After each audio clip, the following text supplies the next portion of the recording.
दोस्तों नमस्कार। आज हम बात करेंगे मीडिया के बारे में। यह वाकई दुर्भाग्य की बात है, इस विकट समय में जब सारा देश कोरोना से लड़ाई लड़ रहा है, देश का हर व्यक्ति लॉकडाउन का पालन करते हुए अपने घरों में बंद है, हमारा मीडिया इन विकट परिस्थितियों में भी सांप्रदायिक उन्माद फैलाने की पूरी कोशिश कर रहा है। टेलीविज़न स्क्रीन पर जो दिखाया जा रहा, जिन शब्दों का इस्तेमाल किया जा रहा, तथ्यों से हटकर जनता के सरोकारों को न दिखाकर लगातार भ्रमित किया जा रहा, यह वाकई कल्पना से परे है। मीडिया को चाहिए कि वो जनता के बीच के संकट, प्रवासी मजदूरों की दयनीय हालत को सरकार के सामने रखते हुए सवाल खड़े करे, मगर ऐसा लग रहा कि उसे इन सब बातों से कोई सरोकार ही नहीं। दोस्तों, पिछले 6 सालों में हमारा मीडिया किस तरह कार्य कर रहा, ये हम सब जानते ही हैं। जिस तरह से मीडिया सत्ता के चरणों में लोटा हुआ है, वह यह सवाल खड़ा करता है कि क्या मीडिया का काम सिर्फ सरकार के द्वारा किए गए कार्यों का गुणगान करना ही रह गया है, चाहे वो नोटबंदी हो या जीएसटी या धारा 370 या कुछ और भी। किसी भी जगह पर हमने हमारी मीडिया को सरकार से सवाल करते नहीं देखा। 2014 के पहले तो ऐसा नहीं था। मीडिया कांग्रेस की सरकार के मंत्रियों को तो क्या, प्रधानमंत्री मनमोहन सिंह तक को नहीं बचता था। अब ऐसा क्या हो गया जो मीडिया के मुंह पर पट्टी लगी दिख रही। कहते हैं कि मीडिया लोकतंत्र का चौथा खंभा माना जाता है। अगर बाकी 3 खंभे कार्यपालिका, न्यायपालिका और विधायिका किसी भी तरह का गलत या अनैतिक कार्य करें, तो एक चौथा खंभा उससे सवाल करते हुए कटघरे में खड़ा कर सकता है। दोस्तों, ध्यान दीजिए कि हमारा मेन स्ट्रीम मीडिया असल में कार्य क्या कर रहा। उसे सवाल पूछना चाहिए था सरकार से, कटघरे में खड़ा करने चाहिए था सरकार को, मगर वह सवाल कर रहा विपक्ष से, कटघरे में खड़ा कर रहा विपक्ष को। ये वाकई कल्पना से परे है। अरे भाई, गोदी मीडिया, सवाल सत्ता में जो बैठा होता है उससे किए जाते हैं, न कि जो विपक्ष में है उससे। वो तो बेचारा वैसे ही मरा हुआ है। इन गोदी मीडिया की सूची में एक नाम निकाल कर लाया हूं आपके लिए। आप सब जानते होंगे, रिपब्लिक भारत।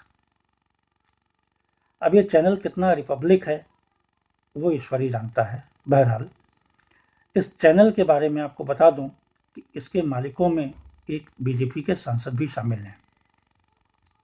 इनके एक संपादक महोदय हैं जिनका नाम है अर्नब गोस्वामी। अर्नब गोस्वामी, जो ताली बजाने, चिल्लाने की कला में बेहद माहिर हैं। आपको पालघर लिंचिंग याद ही होगी, जिसके बाद हमारा गोदी मीडिया पूरी तरह सक्रिय होकर उसको सांप्रदायिक रंग देने की कोशिशों में लग गया था।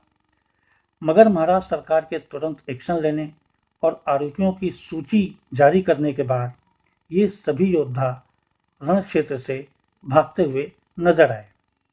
मगर हमारे शूरवीर योद्धा यानी कि अर्नब गोस्वामी, ताली और चिल्लाने में जो माहिर हैं, उनके दिमाग में एक तूफान सा चल रहा था। वो बेचारे बहुत बेचैन थे। इतना बड़ा मामला और कुछ भी मसालेदार यानी कि सांप्रदायिक नहीं, ऐसा कैसे हो सकता है? क्या किया जाए, क्या करें?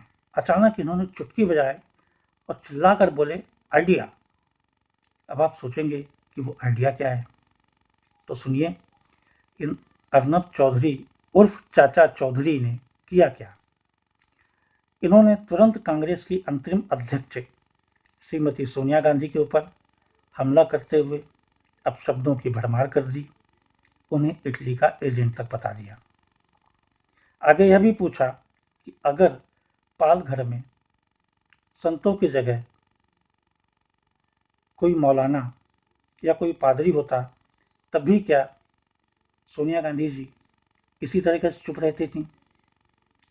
अब यहाँ पे सवाल ये भी उठता है कि यही सवाल वो मोदी जी से भी कर सकते थे। यही सवाल वो अमित शाह जी से भी कर सकते थे, जो सत्ता में है, जिनकी जिम्मेदारी बनती है। उनसे सवाल न करके सोनिया गांधी जी से सवाल करना क्या उचित है? यहीं पर साहब नहीं रुकते हैं, उन्होंने मेज पर हाथ मारते हुए बेहद ही गुस्से में और आक्रामक अंदाज में उन पर अमर्यादित टिप्पणी भी कर दी। दोस्तों, मान लेते हैं कि सोनिया गांधी इटली से हैं और ये सभी जानते हैं कि वो इटली से हैं, इसमें उनकी क्या गलती है। ऐसे में तो हम ये भी कह सकते हैं कि भाजपा के जो शीर्ष नेता जो अब मार्गदर्शक मंडल में डाल दिए गए हैं, श्री लालकृष्ण आडवाणी जी, वो भी तो पाकिस्तान से ही हैं। दोस्तों, आपकी जानकारी के लिए बता दूं कि आज से 52 साल पहले यानी 25 फरवरी सन 1968 को पूर्व प्रधानमंत्री दिवंगत राजीव गांधी के साथ सोनिया जी की शादी हुई थी और सोनिया गांधी जी गांधी परिवार की बहू बनी थी।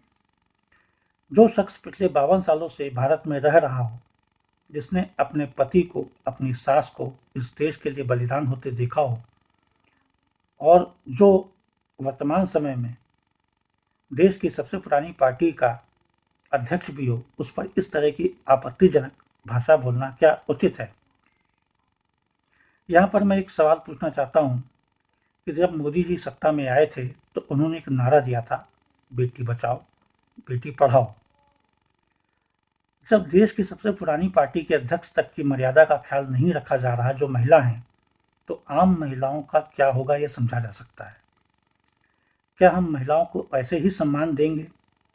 अब यह सवाल यह उठता है कि इस तरह से सांप्रदायिक और भड़काने वाले पत्रकार अर्नब गोस्वामी पर कार्रवाई नहीं होना चाहिए? क्या मोदी जी को इस गोदी मीडिया पर अंकुश नहीं लगाना चाहिए? इस जैसे पत्रकारों को शर्म आनी चाहिए कि ये पत्रकारिता नहीं चाटुकारिता कर रहे हैं, मगर ये नहीं समझने वाले, क्योंकि इन्हें किसी न किसी रूप में संरक्षण प्राप्त है। किसका प्राप्त है ये हम और आप जानते हैं, ये बोलने की जरूरत नहीं है। इनका एक ही इलाज है कि इनका बहिष्कार किया जाए, सभी गोदी मीडिया का बहिष्कार किया जाए, फिर चाहे वो देश का सबसे तेज न्यूज चैनल ही क्यों ना हो या आपको कितना भी आगे रखता हो, इन सभी का बहिष्कार किया जाना चाहिए। दोस्तों, इसी के साथ मैं आपसे फिर एक बार अपील करता हूं कि अगर आपको हमारे कार्यक्रम पसंद आता है तो आप हमारे चैनल को सब्सक्राइब करें और उस बेल आइकॉन को भी दबा दें, ताकि जब भी हम कोई प्रोग्राम करें तो तुरंत आपकी स्क्रीन पर आ जाए। बहुत बहुत शुक्रिया दोस्तों, बहुत बहुत शुक्रिया।